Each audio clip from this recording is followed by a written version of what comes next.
우리 지난주에 죄에 대해서 죽은 사람이 되자고 했습니다. 죄에 대해서 죽은 사람. 죽은 사람은 뭐 아무리 기쁜 일도 아무리 슬픈 일을 전해줘도 아무런 반응이 없는 것처럼 죄에 대해서 반응하지 않는 사람. 아무리 달콤한 유혹이 찾아와도 죄에 대해서는 죽은 사람, 반응하지 않는 사람이 되자고 했죠. 특히 욕심에 대해서 죽은 사람이 되어야 한다고 했습니다. 욕심은 모든 죄악의 뿌리, 원인, 근원이기 때문이죠. 그래서 욕심은 곧 뭐라고 했나요? 욕심이 곧 우상숭배라고 했습니다. 우리 뭐 어디 산에 가서 나무에 절을 해야지만, 뭐 점을 봐야지만, 토정비결을 보고 뭐 운세를 봐야지만 우상을 섬긴다, 이런 개념이 아니라요. 욕심이 곧 우상숭배입니다. 하나님과 나 사이의 존재에서 내가 하나님을 볼 수 없게끔 가린다고 했었죠. 어떤 사람에겐 돈이나 명예가, 어떤 사람에겐 직업이, 취미가 우상이 될 수 있습니다. 돈이나 명예가 나빠서 우상이라고 말하는 것이 아니에요. 돈이나 명예, 이런 나쁜 것, 썩을 것, 이런 더러운 세상의 것 다 필요 없어 라는 게 아닙니다. 돈 필요하죠. 명예도 좋습니다.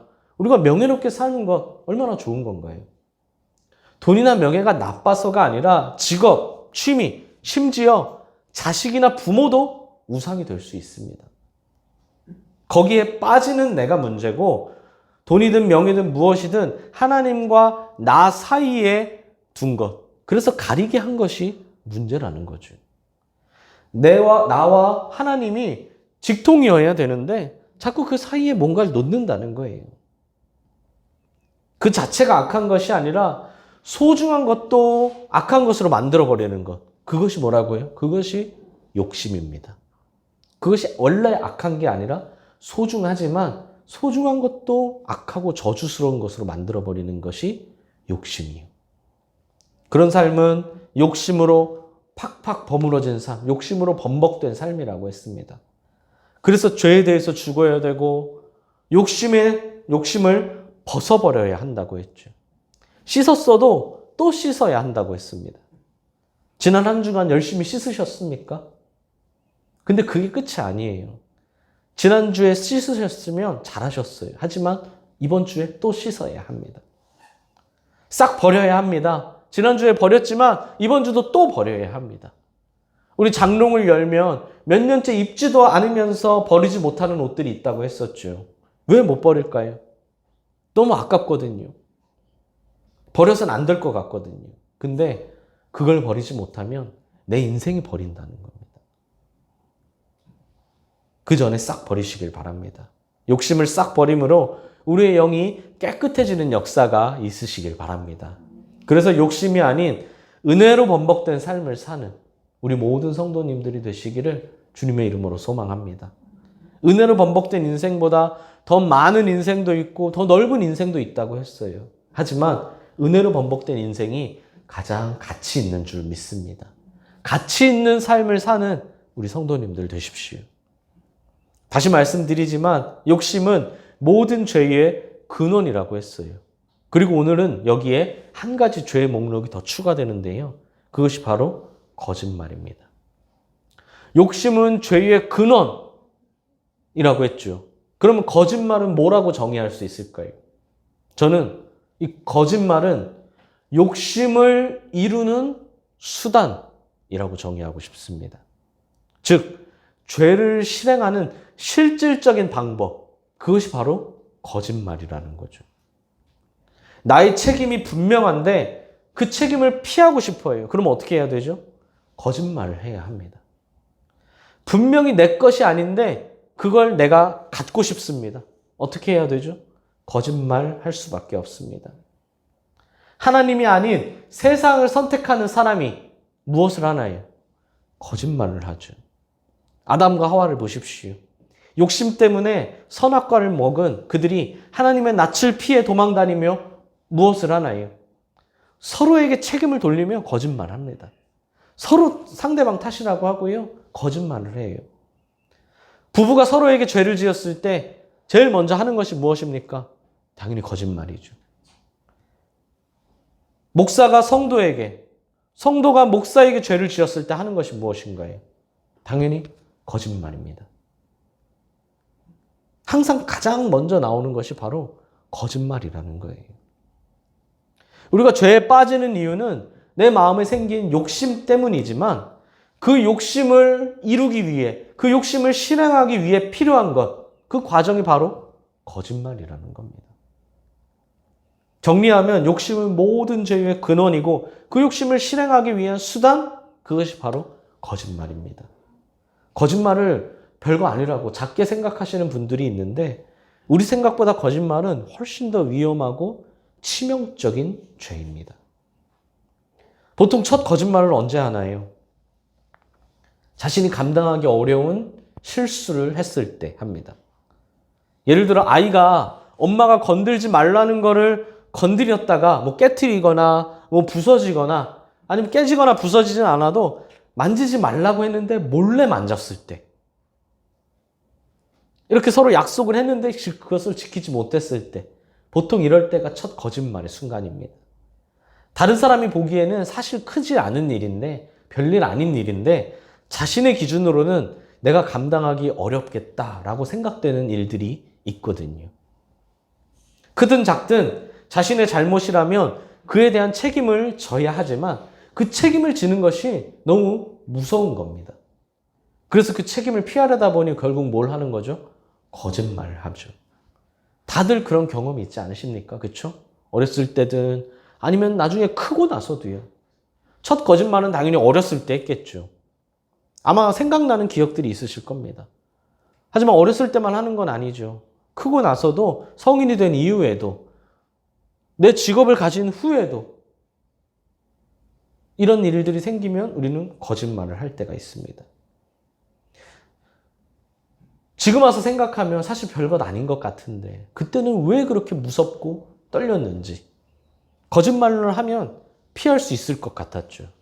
하지만 잘 아시듯이 어떻습니까? 그런다고 피할 수 있나요? 하지만 피할 수 없다는 걸 알면서도 책임이 커지면 커질수록 거짓말의 유혹도 같이 커져갑니다. 지금 당장을 모면하고 싶기 때문이죠. 근데 그 마음을 모르는 건 아니지만 너무나 위험한 덫이라는 겁니다. 그런데 이 거짓말은요, 습관이 되기가 쉽습니다. 처음엔 욕심을 이루기 위해 시작했던 거짓말이 나중엔 그냥 일상이 돼버립니다. 자신도 모르게 거짓말하고 있고요. 별 의미 없는 일에도 거짓말하게 됩니다. 그냥 솔직하게 말하면 그냥 서로 하하 웃고 끝날 일인데도요, 그냥 자연스럽게 거짓말합니다. 그렇게 거짓말이 습관이 되면요, 나중엔 아주 사소한 일에도요, 툭툭 거짓말이 나와요. 아까 거짓말은 언제 한다고 했죠? 내가 감당할 수 없을 것 같을 때, 그때 거짓말을 한다고 했는데요. 자신이 감당할 수 있는 일임에도 불구하고 굳이 책임이라는 무거운 단어까지 쓰지 않아도 될 일임에도 불구하고 그냥 거짓말이 툭툭 나옵니다. 처음에는 욕심을 이루기 위해 수단으로 거짓말을 했는데 나중에는 그냥 습관이 돼버렸다는 거예요.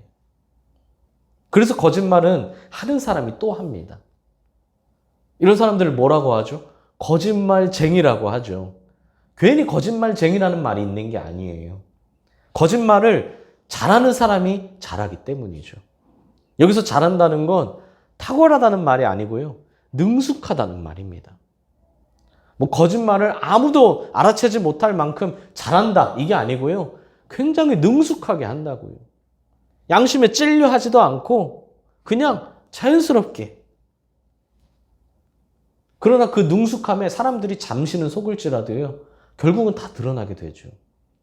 뭐 천국에 가서 드러난다, 하나님 앞에서 드러난다. 사실은 이 땅을 사는 동안에도 다 거의 다 드러납니다. 이 거짓말은 한 번은 어려워도 100번, 1000번은 오히려 쉽다는 거예요. 한 번 거짓말 하기는 어렵지만 한 번 해놓고 나면 100번, 1000번은 그냥 툭툭 나온다는 겁니다. 그러므로 옛사람과 그 행위를 싹 벗어버리기 위해서는 거짓말을 버려야 합니다. 거짓말을 버리지 못하고 욕심을 버리겠다? 거짓말을 버리지 못하고 새 사람이 되겠다? 리스타트 하겠다? 이거는요, 자기가 35끼를 먹으면서 전 살을 뺄 거예요 하는 말이랑 똑같고요. 31끼를 먹으면서 저 요새 살 찌우고 있어요 하는 말이랑 똑같다는 거죠.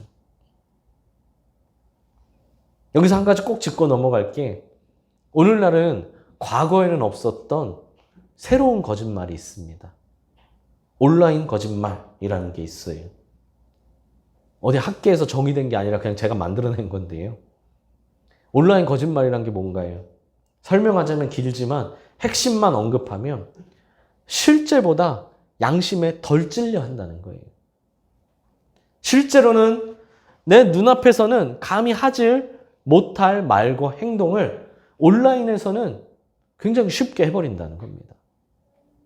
내가 상대방을 눈앞에 두고는 절대 하지 못할 말, 상대방을 눈앞에 두고는 절대 하지 못할 행동들을 우리 눈에 보이지 않을 때에는 굉장히 쉽게 한다는 거예요. 예를 들면 우리 실제 사람과 대화에서 우리 말을 무시하거나 아니면 옆에서 자신을 부르는데 무시할 수 있겠습니까? 근데 전화나 문자는요, 굉장히 쉽게 무시해버립니다. 그리고 나중에 그냥 바빴어요. 그냥 깜빡했어요. 라는 말 한마디로 끝냅니다. 쉽게 약속을 하고요. 그냥 쉽게 어깁니다. 담지 못할 말들을 손가락으로는 잘만 뱉어내고요. 눈앞에서는 하지 못할 말들을 전화로는 굉장히 쉽게 합니다. 그래놓고 별로 양심에 가책이 없죠. 만약에 내가 눈앞에서 그 사람에게 그 행동을 했다면 굉장히 양심의 가책을 받을 일들을 전화로는, 문자로는, 채팅으로는, 댓글로는 쉽게 한다는 거예요. 이러한 것들이 온라인 거짓말입니다. 특히 요즘 MZ세대라고 부르며 이러한 행동들을 그럴듯하게 포장하려고 합니다. 막 내 행동을 이해하지 못하면 꼰대, 내 마음에 들지 않으면 꼰대라고 하죠. 하지만 세상은 그렇게 만만한 곳이 아닙니다. 세상에 유혹에 빠지고 있는 것임을 아셔야 돼요. 세상의 포장에 속지 마시고 그러한 거짓에서 벗어나시길 바랍니다. 거짓말은 생각보다 굉장히 위험한 죄이고요. 거짓말은 생각보다 굉장히 광범위합니다. 그냥 진짜로 사과를 두고 이거는 딸기야 라고 하는 것만 거짓말이 아니라요. 정말 거짓은 생각보다 넓다는 거예요. 이 거짓은 욕심을 이루기 위한 수단이자 인간을 타락시키기 가장 효과적인 방법이라는 걸 꼭 명심하셔야 합니다. 지금 이 순간 설교를 들으면서 마음이 찔리시는 분이 있을 수도 있어요. 순간순간 내가 했던 사소한 거짓말들이, 온라인 거짓말들, 온라인 폭력들이 내 머릿속을 스쳐 지나갈 수 있겠죠. 설교하는 저도 마찬가지입니다. 설교를 하면서도요, 하나님이 지적해 주시는 죄들이 막 마음속에 떠올라요. 그러나 부끄러워하지 마십시오. 설교를 통해 찔림이 있어야 희망이 있는 겁니다. 무조건 그렇다는 건 아니지만 내가 설교를 들을 때마다 마음이 막 편안해져요. 그래서 매주 내 마음이 편안해지기 위해 교회에 열심히 옵니다. 설교를 열심히 듣습니다. 근데 사실 그건 좀 문제가 있는 거예요. 설교하는 사람이 바리새인이든 듣는 사람이 바리새인이든 뭔가 문제가 있는 거죠. 어떻게 설교가 매번 내 마음을 늘 편안하게 해주고 늘 좋은 얘기만 해줄 수 있겠습니까? 설교를 통해 찔림이 없다면 그거야말로 진짜 슬픈 일입니다. 오히려 따끔따끔 찔려서는 안 돼요. 뜨끔뜨끔 찔릴 정도로 찔려야 합니다. 그 사람에게 진짜 희망이 있는 줄 믿습니다. 왜요? 살아있는 사람이만 많이 반응하기 때문이죠. 죽은 사람은 반응하지 못해요. 살아있는 사람만이 채찍에도 반응하는 겁니다. 그런데 그걸로 찔리는 걸로 끝나면 안 되고요. 앞으로 찔릴 일들을 계속 줄여나가야 되겠죠. 줄여나가야 한다는 게 무슨 말이냐면 하나씩 줄여나가라는 말이 아닙니다. 우리 지난주 계속 리스타트 하자고 했는데요. 오해하시면 안 돼요. 하나씩 바꾸면 안 됩니다. 무엇이든 단번에 팍 끊어야만 끊을 수 있습니다. 조금씩 끊겠다? 점점 줄이겠다? 이건 안 하겠다는 거예요. 술을 그렇게 끊을 수 있겠습니까? 10잔 마시던 거 9잔 마실게요. 8잔 마실게요. 그렇게 한 잔씩 줄일게요. 못 끊습니다. 담배를 그렇게 끊을 수 있습니까? 10개 피씩 피던 거 5개씩만 필게요. 1개씩만 필게요. 그러나 절대 못 끊습니다. 단번에 팍 끊어내야 돼요. 거짓말도 마찬가지입니다. 단번에 팍 끊어내야만 모든 악한 습관들 끊어낼 수 있습니다. 근데 제가 왜 줄여나가야 된다라고 말을 했냐면 팍 끊는다고 팍 끊었는데요. 중간중간 옛 습관이 툭툭 튀어나오기 때문입니다. 술 끊는다고 끊었는데 나도 모르게 언제 술을 마셨다는 거예요. 담배 끊는다고 끊었는데 나도 모르게 어느새 담배 핀다는 겁니다. 담배 폈다는 거예요. 그러면 중간에 한번 실수하고 나면 난 이제 끝났어. 난 이제 내 목표 실패했네. 하고선 다시 그냥 예전으로 돌아가 버립니다. 그냥 포기해 버린다는 거죠. 그러지 마십시오. 단번에 팍 끊으십시오.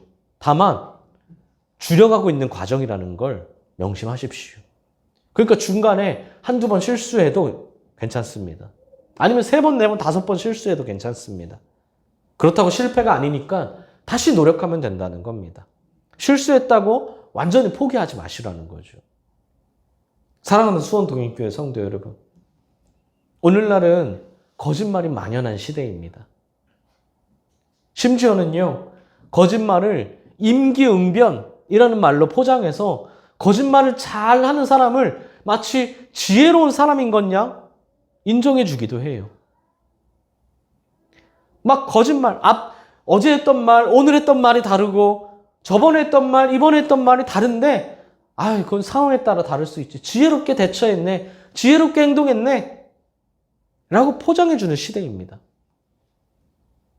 그 어떤 죄보다요, 거짓말은 대수롭지 않게 여깁니다. 세상, 정치, 경제, 문화만이 아니라 교회 안에서도요. 거짓말을 굉장히 별거 아니게 여깁니다. 그러나 욕심은 죄의 근원. 그 죄의 근원인 욕심을 이루는 수단이 거짓말이라고 했습니다. 욕심이 가장 심각한 죄라면 거짓말도 하나님과 우리 사이를 갈라놓는 그에 못지않은 심각한 죄라는 겁니다. 아나니아와 삽비라의 거짓말은 즉시 심판당했죠. 아니, 그 거짓말 한 번 했다고요. 한 번쯤 넘어갈 만한데, 그냥 봐줄 만한데 즉시 심판을 당했습니다.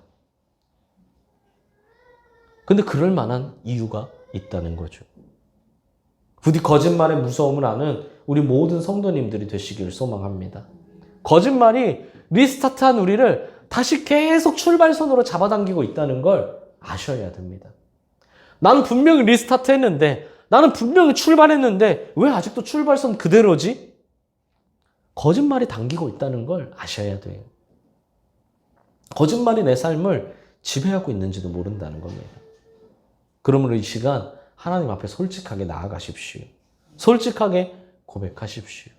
그래야만 내 안에 있는 단단한 거짓의 덩어리를 깨부술 수 있다는 겁니다. 창피할 것 없습니다. 하나님 앞에 뭐가 창피하겠습니까? 우리의 삶 자체가 부끄러움이죠. 그러나 그럼에도 하나님은 우리를 사랑하신다는 걸 알고 용기 있게 나아가십시오. 우리의 궁극적인 목표는요, 오늘 10절에 나와 있듯이 하나님의 형상을 회복하는 것입니다. 잘 아시는 것처럼 인간은 원래 하나님의 형상대로 창조되었죠. 하나님을 쏙 빼닮았다는 거예요. 그런데 죄로 인해 타락했고 하나님의 형상을 상실했습니다. 완전히 타락했고 완전히 상실했죠. 그래서 예수님이 이 땅에 오셨고 덕분에 하나님께로 돌아갈 수 있는 길이 열렸습니다. 얼마나 감사한가요? 그러면 목표를 바로 알아야겠죠. 하나님의 형상을 회복해야 한다는 겁니다. 그리스도인이 된다는 건 단순히 교회에 출석하는 교인이 된다는 뜻이 아닙니다. 그냥 적당히 헌금하고 적당히 예배 참석하는 그냥 그런 교인을 말하는 것이 아니에요. 철저히 변화하여 하나님의 거룩한 모습을 닮아가는 것. 겉모습만 변화하는 것이 아니라 우리 중심, 마음 중심의 밑바닥까지 다 꺼집어내서 새롭게 되는 것. 그것이 그리스도인입니다. 리스타트 한다고 했는데요. 어중간한 각오로는 아무것도 안 돼요. 아마 벌써 한 달의 절반을 살아오시면서 그렇게 생각하셨을지도 몰라요. 내가 나름대로 한다고 했는데 안 되더라. 난 포기할 수밖에 없어. 나 나름대로 시작한다고 했는데 안 되더라. 조금 해봤다고 다 했다는 것처럼 생각하지 마십시오. 어중간한 각오로는 안 돼요. 다만 여기서도 꼭 기억하십시오. 예수님을 닮는 것도 팍 변해야 합니다. 단번에 팍 변해야 돼요. 동시에 날마다 닮아가는 것임을 잊지 마십시오. 중간에 실수해도 완벽하지 못해도 다시 시작하면 된다는 겁니다. 그때 우리의 모습이 예수님의 모습을 비추는 거울과 같은 사람이 될 줄 믿습니다. 그래서 어떻게 해야 된다고요? 사랑으로 싹 버리고 쓱 따라야 한다고요. 옆 사람에게 말씀해 주십시오. 사랑으로 싹 버리고 쓱 따르세요. 이제 곧 설입니다. 우리 설날이 되면 멀리 헤어졌던 가족들이 함께 모여 만나게 되죠. 그때 꼭 이런 소리를 들으셔야 됩니다. 이야, 우리 큰아버지는, 우리 작은아빠는, 우리 외삼촌은, 우리 숙부는, 말하는 것부터 달라지셨네요. 라는 말을 들어야 돼요. 야, 이번에 우리 조카는 말부터 달라졌네. 라는 소리를 들으셔야 한다는 겁니다. 똑같이 모여서 아유, 형님은 항상 똑같네요. 아니, 동생은 항상 똑같아. 얼굴이 똑같다. 얼굴이 예전 젊었을 때랑 똑같다. 이건 좋은 칭찬이지만 행동이 똑같다? 이건 안 된다는 거예요. 아, 말부터 달라지셨네요. 말부터 달라졌네. 라는 말을 들으셔야 합니다. 우리 채훈이처럼 말이죠.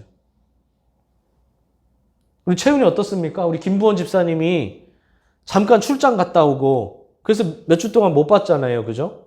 그러다가 나중에 보니까 다 뭐라고 하셨어요. 보는 사람들마다 우리 채훈이 그 사이에 많이 컸네.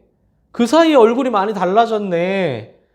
벌써 많이 컸어. 다들 막 그러셨잖아요. 그죠? 다시 볼 때 확 컸어요. 이것처럼요. 리스타트한 우리의 모습은요. 2022년의 모습과는 옛 모습과는 완전히 달라져야 한다는 거예요. 그래서 설날에 만났을 때 야, 정말 달라졌네. 말하는 것부터 달라졌네. 라는 소리를 들을 수 있어야 한다는 거죠. 하나님의 형상을 따라서요. 물론 쉽지 않습니다. 어려운 일이에요. 어중간한 각오로는 안 된다고 했어요. 사랑으로 싹 버려야 됩니다. 욕심도 거짓도 싹 버리고 리스타트 하셔야만 가능한 일이에요. 따로 노력하지 않아도 돼요. 대신 정말 내가 싹 버린다면 그 마음으로 리스타트 한다면 알아서 바뀌었다는 말을 듣게 될 겁니다.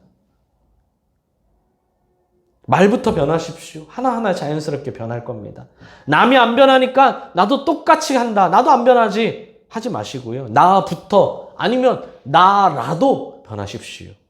그러면 내가 행복한 겁니다. 자신의 변화를 느끼시길 바랍니다. 자신의 변화를 느낄 때 그것이 더 용기가 되어 더 변화의 힘이 될 겁니다.